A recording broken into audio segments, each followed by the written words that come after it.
I know of women who are heterosexual and they find a man to be very attractive, the tall, dark, muscular, handsome guy.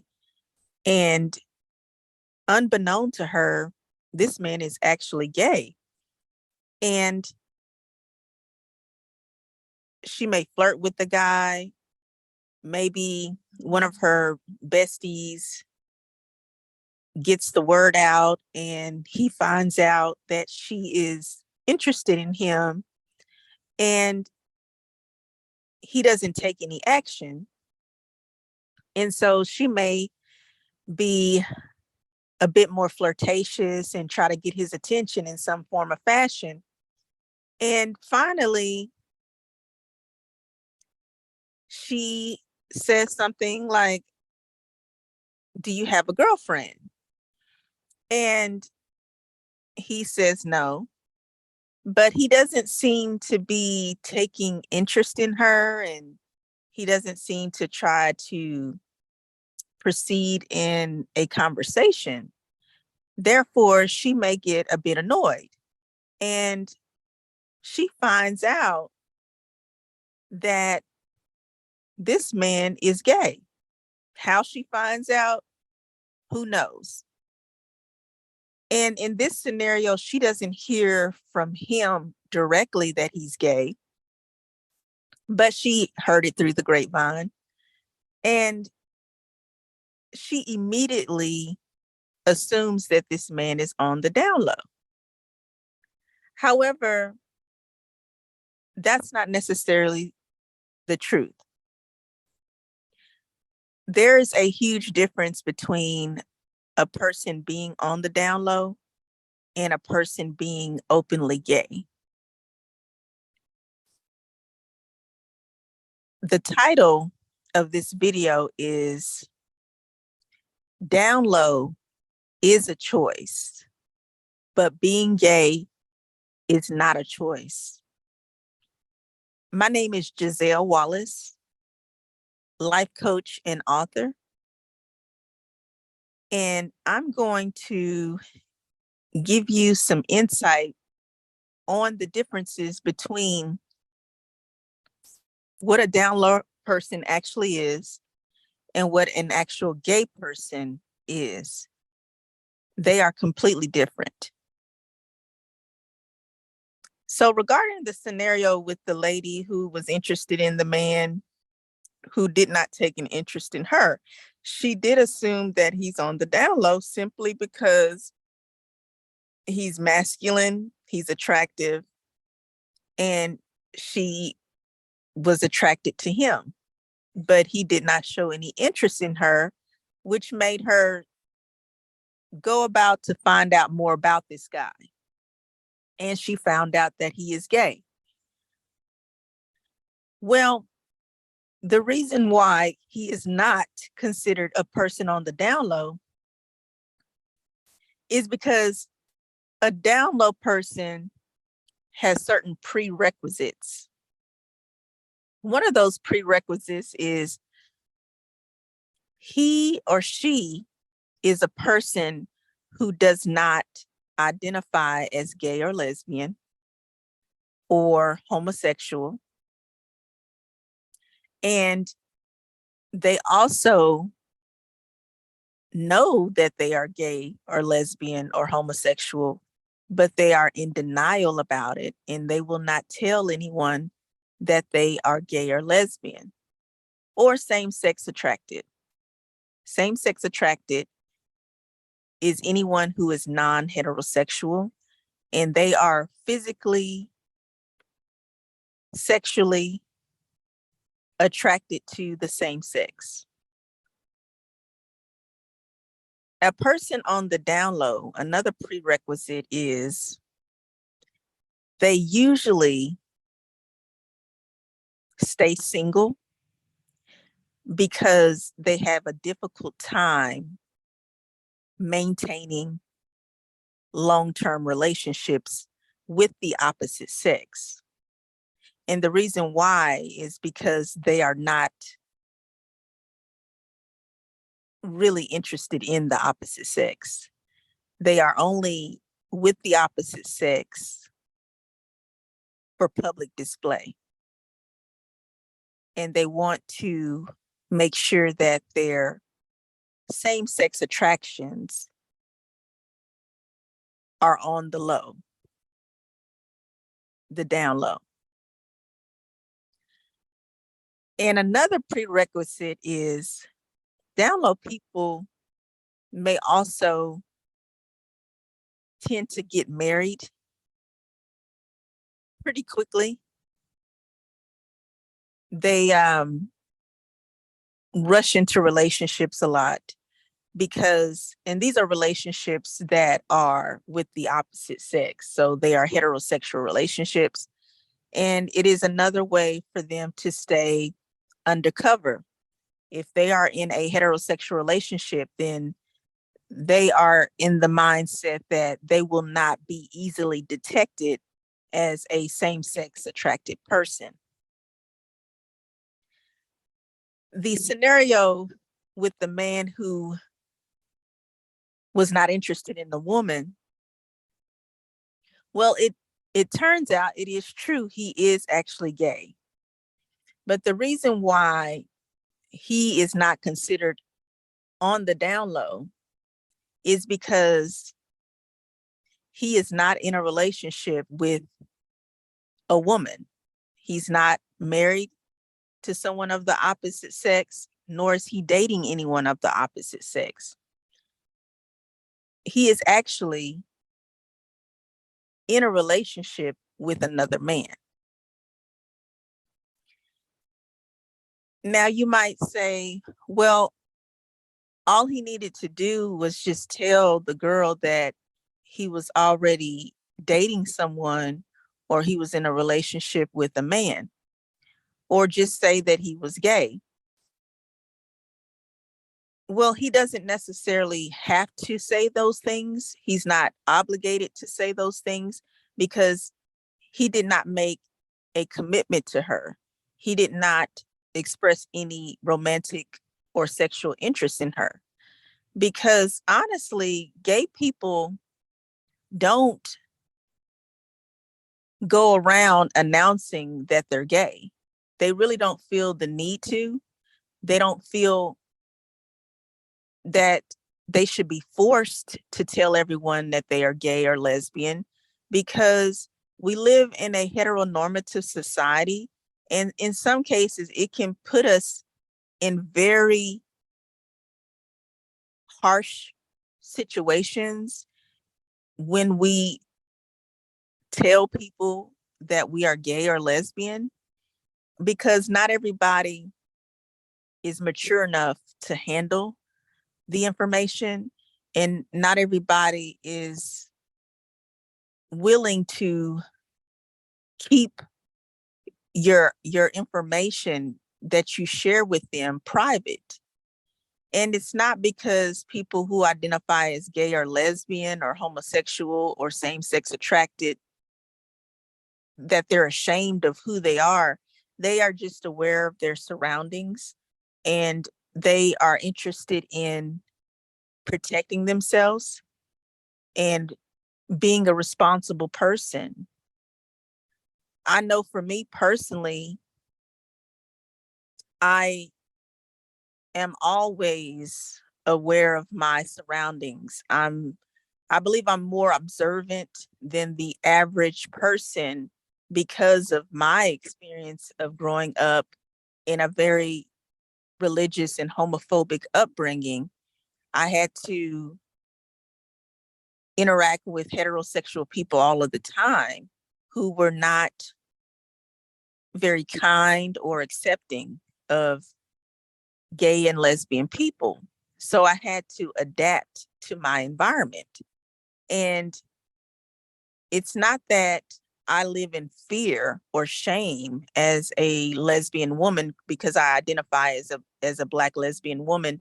I just I just know that I live in reality, and I basically move in a way that is best for me, because I love myself and I prioritize the type of relationships in my life based on what is best for me. And being a woman, I also want to be safe and careful. I do know in my position as a life coach and an author, I can share my experiences and be able to reach an audience to inspire them and educate them on how to live an authentic life as a gay, lesbian, or same-sex attracted person in a society that deems homosexuality as inferior, or they may look at it as immoral, or they just don't consider it a real sexual orientation. So in my position, I will be free to say that I'm a lesbian woman only because of the type of career that I have as an entrepreneur. But in a regular, everyday life setting, a person who is not in a position as I am, it doesn't have to say that they're lesbian or gay. And the reason being is because it's really not anyone's business. The only time that you really need to let someone know that you're lesbian or gay or same-sex attracted is if you decide to commit to that person in a relationship, like a romantic or sexual relationship. They need to know that beforehand, because you should always be responsible for yourself and responsible for anybody on the outside who you allow to come into your life, especially when you're involving them romantically and sexually. At that point, you do need to let them know, I identify as a gay or lesbian or bisexual or same-sex attracted person. Or as I've already mentioned, if you're an entrepreneur, if you're a speaker, if you're a life coach, an author, in the case that I am, then you're more liberal to be able to state that you identify as lesbian, gay, or same-sex attracted. So if anybody judges you and says, "Oh, you're on the down low because you didn't let me know that you're gay or you're lesbian or you're bisexual," well, that's not true, because no one is obligated to tell you their sexual orientation. And although we live in a heteronormative society, we can admit that we're gay or lesbian only because most people assume that everyone is heterosexual. But there are certain situations where you may have to say, I identify as gay or lesbian. For example, when you come out to your family, that's a moment when you will say that you're gay, lesbian, bisexual, or same gender loving. But heterosexual people don't go around telling everyone that they're heterosexual, because everyone automatically thinks they are heterosexual. So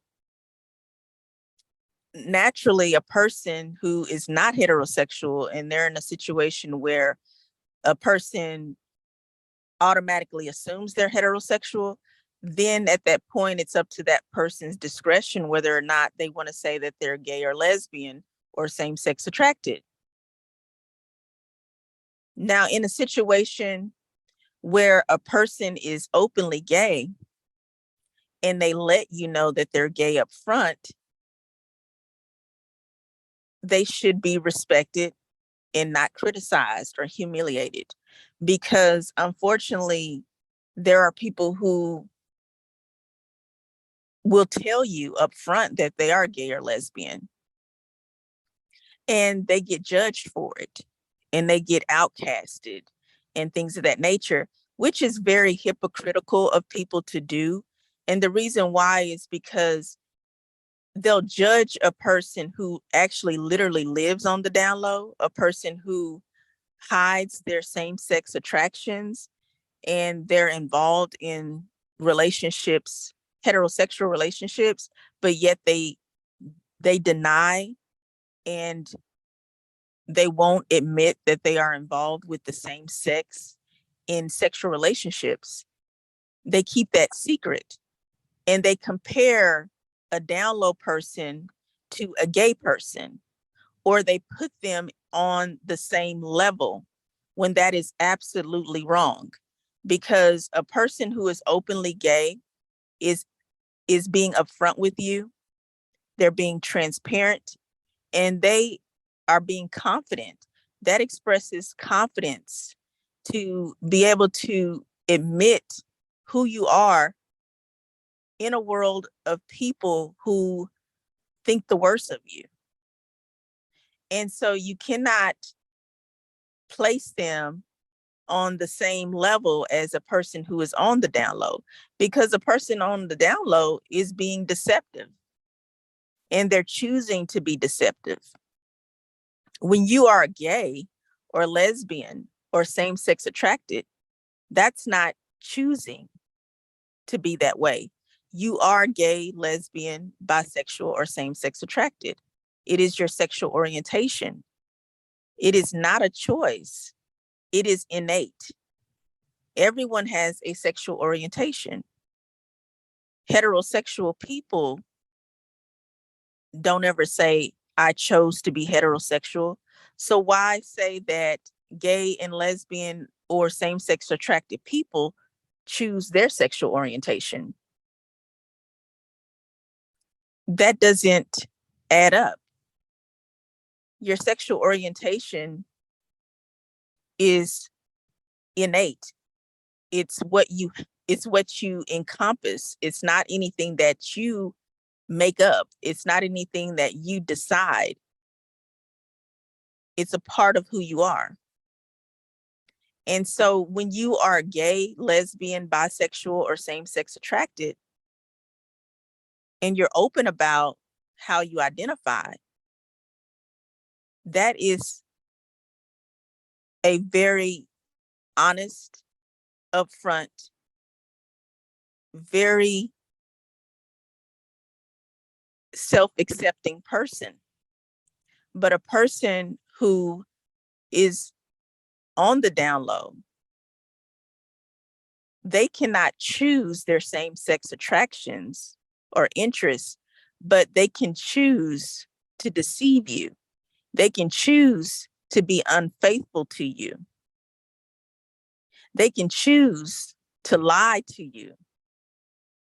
That is a choice, because they are aware of their actions and their behaviors that they're keeping in secret only for selfish reasons.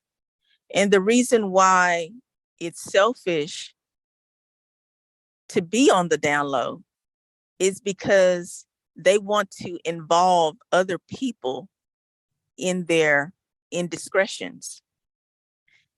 A down low person is afraid of being alone. A down low person fears being exposed for being attracted to the same sex. A down low person is terrified of being caught having sex with someone of the same sex. So they're willing to do whatever they can to cover their behind. And that includes marrying someone of the opposite sex or dating someone of the opposite sex and leading them on, never making a commitment to them, all for the sake of their own self. That is selfishness. They do not care who they harm. They do not care whose time that they waste. And they do not uphold honesty. Those are all choices. A down low person is a person who does not love their self. They are fixated on fitting in, and they are focused on being someone who they never can be, which is a heterosexual person. They have placed heterosexuality on a pedestal that they will never be able to reach. They are delusional because they live a facade. They are constantly chasing after something that they will never be able to obtain. And when they remain in this type of unhealthy mindset, they are actually losing themselves. And they are not able to maintain healthy relationships because they do not have a healthy relationship with themselves. And as I stated, down low is a choice, but being gay is not a choice. I am a lesbian life coach and author. If you would like to contact me for a one-on-one life coaching session, please do. I'd love to continue a one-on-one conversation with you about your unique situation, because we all have a story to tell, and we need someone who can be able to help us through the process of completing our story, because we all need each other, and we need a safe place to go to as gay, lesbian, bisexual, or same-sex attracted people. And that's why I am a professional certified gay life coach, as I provide those type of services in a environment for us to commune together. Because I am very aware that you can't always speak to just anyone. And I am the gay life coach that never existed when I needed one. So I'm here for you if you need me. I also provide group coaching, and my program is actually called Same Gender Loving Group Coaching. In order to be assigned to Same Gender Loving Group Coaching, you would actually join my mailing list, and you can do so. All of the information is in the description box here on YouTube, and you can visit my website at www.GiselleAWallace.com, and there will be a box of resources for you to choose from if you want to receive one-on-one life coaching, group coaching, or if you want to subscribe to courses, because I actually will provide various type of courses releasing in the very near future. You can sign up on the mailing list on my website to do so. And that's going to be a great way for us to stay in touch with each other. And you can also read any of my books. The links are in the description box here on YouTube. And I appreciate you for listening. I pray that this message resonates with you. Like and share my content. And don't forget to subscribe to my YouTube channel. My name is Giselle Wallace. Thank you, and you have a wonderful day.